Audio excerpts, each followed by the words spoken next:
తాకట్టులో ఉన్న బంగారాన్ని విడిపించి ఆ రోజున్న మార్కెట్ ధర కట్టి మిగిలిన డబ్బును మీకు అందిస్తుంది ఎస్వీఎస్ గోల్డ్.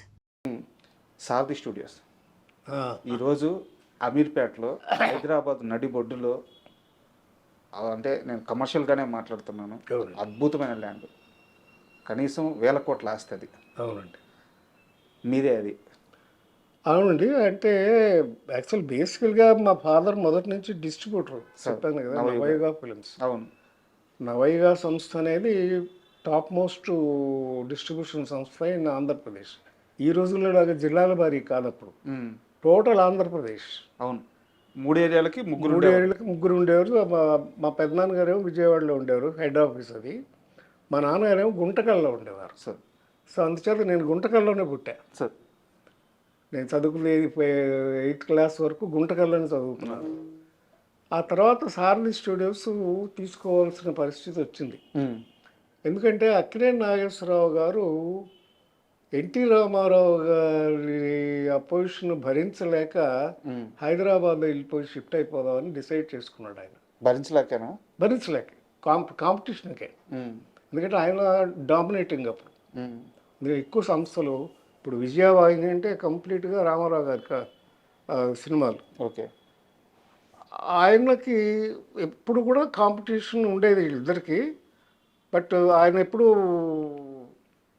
పై చేయగానే ఉండేవారు ఎన్టీ రామారావు గారు. ఆయన ఏ క్యారెక్టర్ అయినా వేసేవాడు, మహానుభావుడు. నాగేశ్వరరావు గారు ఏమో రొమాంటిక్ క్యారెక్టర్స్, కథ ఇంపార్టెన్స్ ఉన్న క్యారెక్టర్స్, సాంఘిక సినిమాలు ఇలా. మొదట్లో జానపద సినిమాలు కూడా చేశారు ఈయన. కీలుగుర్రం అన్నీ కూడా జానపదాలు కూడా చేశారు ఈయన. కృష్ణుడు వేశారు, అర్జునుడు వేశారు, అన్నీ వేశారు. ఆయన కామెడీ కూడా చేశారు కదా, మిస్సమ్మలు ఎంత గొప్పగా చేశారు ఆయన, మహానటుడు. అయితే ఏదైనా ఆయన కాంపిటీషన్ ఫీల్ అయ్యడం కొంత, చెన్నారెడ్డి గారి స్నేహం కొంత. ఓకే, మర్రి చెన్నారెడ్డి గారు చీఫ్ మినిస్టర్. అయితే ఇట్లా ఇండస్ట్రీ ఇక్కడికి హైదరాబాద్ షిఫ్ట్ అయితే బాగుంటుందని అయితే, అప్పుడు నాగేశ్వరరావు గారు అంటే నాకు అక్కడ స్టూడియో లేదు. అప్పుడు స్టూడియో క్లోజ్ అయిపోయింది. వాళ్ళు అది యాక్చువల్గా చల్లపల్లి రాజా గారిది ప్రాపర్టీ. అంటే చల్లపల్లి మహారాజా గారిది వాళ్ళ అబ్బాయి రామకృష్ణ ప్రసాద్ గారని, చల్లపల్లి రాజా గారు రియల్గా రాజు గారు ఆయన. ఆ వారిది సారథి బ్యానర్. సారథి బ్యానర్ అంటే అంతకుముందు చాలా పెద్ద పెద్ద సినిమాలు తీశారు. తమ్మారెడ్డి భరద్వాజ నాన్నగారు కూడా అక్కడ వర్క్ చేసినట్టు, దానికి మేనేజర్గా చేశారు. ఆయన తర్వాత మా నాన్నగారు. అంటే అది ఎలా జరిగిందంటే, ఫస్ట్ ఆ బ్యానర్, సారథి బ్యానర్ చాలా రామారావు గారితో ఆత్మబంధువు, కలిసి ఉంటే కల సుఖం, ఇలాంటి సినిమాలన్నీ సారథిలో తీసినాయి. రోజులు మారాయి నాగేశ్వరరావు గారితో. అప్పుడు నవయుగ ఫిలిమ్స్ వాళ్ళు సారథి స్టూడియో 45% షేర్స్ కొనుక్కున్నారు. అప్పటి నుంచి మా నాన్నగారు గుంటకల్ నుంచి ఇక్కడికి షిఫ్ట్ అయ్యారు స్టూడియో మేనేజ్ చేయడానికి. 64లో 64 నుంచి సారథి స్టూడియోస్ నాన్నగారే చూసుకున్నారు. మొదట్లో ఒకటే ఫ్లోర్ ఉండేది, తర్వాత 2 ఫ్లోర్లు కట్టారు, మొత్తం 3 ఫ్లోర్లు అయినాయి. స్టూడియో బ్రహ్మాండంగా నడిచేది. ఇప్పుడు మెట్రో స్టేషన్ ఉంది కూడా అంతా సారథి స్టూడియోస్లోనే ఉండేది. అప్పట్లో అమీర్పేట మెట్రో స్టేషన్ ఉంది, అదంతా సారథి స్టూడియోస్ గేటే. అక్కడ ఉండేది మెయిన్ గేటు. స్టూడియో మీరు అమ్మేసుకున్నారో లేకుంటే మీ వాటాలు మీరు వెనక్కి తీసుకున్నారో నాకు అంత ఐడియా లేదు. బట్ ఆ రోజుల్లో మీరు స్టూడియో కొనడానికి ఎంత ఇన్వెస్ట్ చేశారు, ఎంత మీకు రిటర్న్ వచ్చింది? లేదండి, అది ఇన్వెస్ట్మెంట్ అంటే నవయుగ నుంచి ఫండ్స్ వచ్చాయి. నవయుగ అప్పటికే బాగా పెద్ద కంపెనీ. సినిమాలు కొన్ని వేల సినిమాలు రిలీజ్ చేశారు, కొన్ని వేల సినిమాలు సూపర్ హిట్లు అయినాయి. సో దాని ఇన్వెస్ట్మెంటే సారథి స్టూడియోకి తీసుకున్నారు. అంటే నేను అడిగేది ఏంటంటే, మీ షేర్లు వదులుకోకుండా ఉండాల్సింది లేదండి. అదేంటంటే ఫ్యామిలీ ఇది. మా ఫాదర్ వాళ్ళు 3 brothers, plus private limited company. It's not a ownership company కాదు. సో అందుకని షేర్స్ ఉండే వరకు వాళ్ళకి. వాళ్ళ బ్రదర్స్ నెక్స్ట్ జనరేషన్ వాళ్ళు మాకు కలిసి రాలేదు, ఒకరికొకరు పడలేదు. మామూలే, భారతం అంతే. ఏ కుటుంబం అయినా అంతే. పెద్ద వాహిని స్టూడియో అట్లాంటివి అయిపోయింది, ఏవిఎం అలాగే అయిపోయింది. సో అలాంటి పరిస్థితుల్లో స్టూడియోని అమ్మేయాల్సి వచ్చింది, అమ్మేశారు. ఎందుకు అమ్మారు సార్? మీకు ఏమన్నా అది గుర్తుందా? అంత డీటెయిల్స్ నాకు తెలియదు. మహా అయితే కొన్ని లక్షల్లో ఉంటుందా?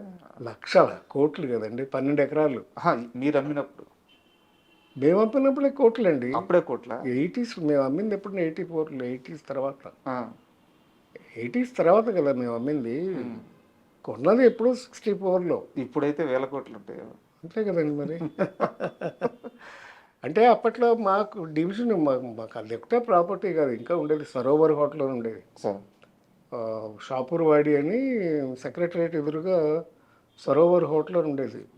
ఫస్ట్ డ్రైవింగ్ రెస్టారెంట్ అది సరోవర్ ఉండేది. ఇవన్నీ ప్రాపర్టీస్ ఉండేవి. బ్రదర్స్ వాళ్ళు నెక్స్ట్ జనరేషన్ రాలేదు. మా బ్రదర్స్లో కూడా డిఫరెంట్ ప్రొఫెషన్స్కి వెళ్ళిపోయాం. సో అందుచేత అలాగా క్లోజ్ చేయాల్సి వచ్చింది. సార్, ఇండస్ట్రీలో సీనియర్ హీరోల విషయంలో కాస్త మనస్పర్ధలు అంటే అందరూ కృష్ణ గారు ఎన్టీఆర్ గారి మధ్య అని చెప్తారు, లేదా అప్పుడప్పుడు ఏఎన్ఆర్ గారు ఎన్టీఆర్ గారి మధ్య కూడా వచ్చినాయని చెప్తారు. చిన్న చిన్న భేదాలు కానీ విభేదాలు కానీ. అంటే కానీ ఎప్పుడు కూడా ఎవరు కూడా కృష్ణ గారి మధ్య నాగేశ్వరరావు గారి మధ్య విభేదాలు గురించి చెప్పరు, అసలు రాలేదని అంటారు. అయితే ఒక్క సినిమా విషయంలో వీళ్ళిద్దరి మధ్య విభేదం వచ్చింది, దానికి సారథి స్టూడియోనే సాక్ష్యంగా నిలిచింది అని చెప్పి చెప్తారు. కరెక్టే, ఏం చాలా సినిమా? కరెక్ట్. అదేంటంటే దేవదాసు ఏమైందంటే అప్పుడు అక్కినేని నాగేశ్వరరావు గారు అమెరికా వెళ్ళి హార్ట్ ఆపరేషన్ చేయించుకున్నారు. ఒక 1 year అక్కడే రెస్ట్ తీసుకున్నారు, రాలేదు. అంటే ఆ రోజుల్లో ఇంత ఈజీ కాదు హార్ట్ ఆపరేషన్ అంటే. అయితే వెళ్ళి 1 year రాలేదు. ఆ 1 year స్టూడియో మూత పడిపోయింది, వర్క్ జరగలేదు, వర్క్ లేదు. నాగేశ్వరరావు గారు లేకపోతే లేదు సారది అప్పట్లో.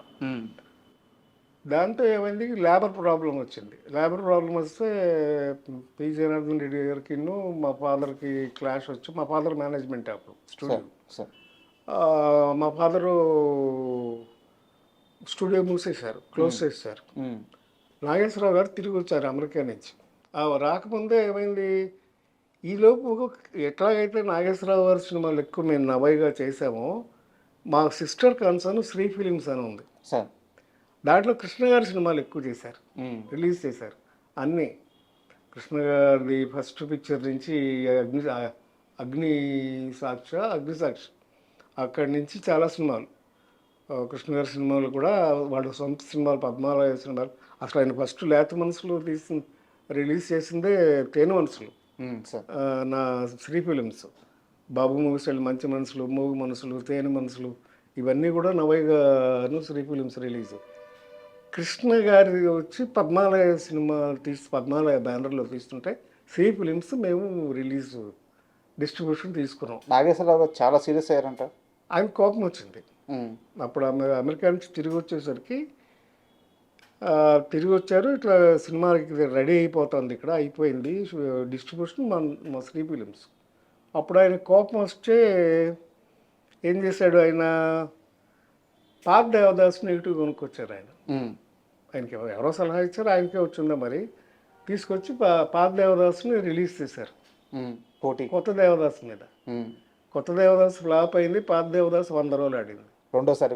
రెండోసారి ఫస్ట్ వన్ పెద్ద అంత సక్సెస్ కాదు. ఒరిజినల్గా దేవదాస్ రిలీజ్ అయినప్పుడు అంత సక్సెస్ కాదు, పేరు వచ్చింది కానీ అంత 100 రోజులు ఆడటం ఇలా లేదు. యాక్చువల్గా రెండోసారి రిలీజ్ చేసినప్పుడు అది 100 రోజులు ఆడింది. ఈ సమ్మర్ వచ్చింది. అప్పుడు వచ్చినప్పుడు నాగేశ్వరరావు గారు తిరిగి వచ్చారు. తిరిగి రాగానే స్టూడియో ఓపెన్ చేయమని అడిగారు మా ఫాదర్ని. లేబర్ ప్రాబ్లం ఉంది, నేను ఓపెన్ చేయను అన్నారు మా ఫాదర్.